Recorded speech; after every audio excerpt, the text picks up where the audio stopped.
Peanut butter and honey sandwich. I got 5 days off, motherfuckers. Guess who's doing god shit for 5 days? This guy. With some time to engineer a food plan. I was gonna talk about something. Give me a second. Get a little Delta 8, eat a little more of this, be right back. Yeah, nobody here knows this, but there's a benefit to living in this house. I've vastly raised its ontological density. But what does that mean?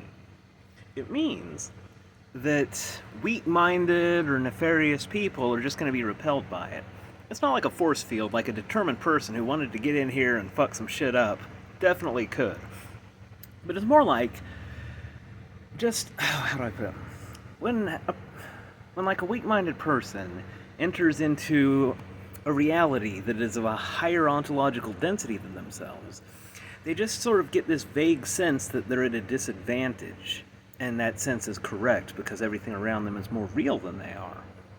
And so they'll find some excuse. They'll be like, this place is too exposed, or it's too hemmed in, I'm actually pretty tired, or just like whatever.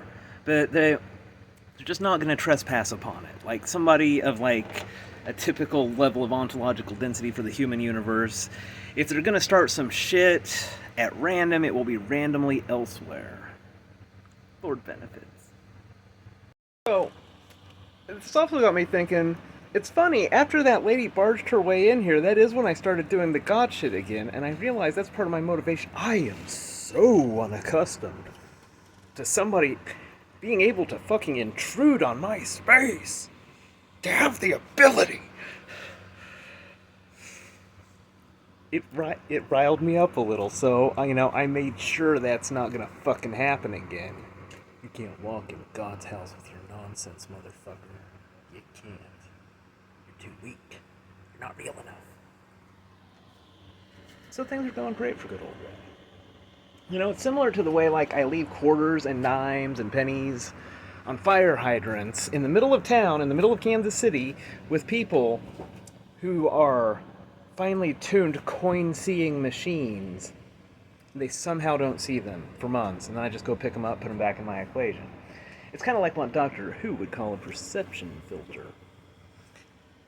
The coins have all this fucking ontological juice flowing through them, so people just don't see them. They're just too real. It's like they're not real enough to move the coins, so they don't even bother seeing them. Fun God facts. Well, I got jelly sandwiches and Delta 8 and sleep and then God shit, so y'all have a nice day.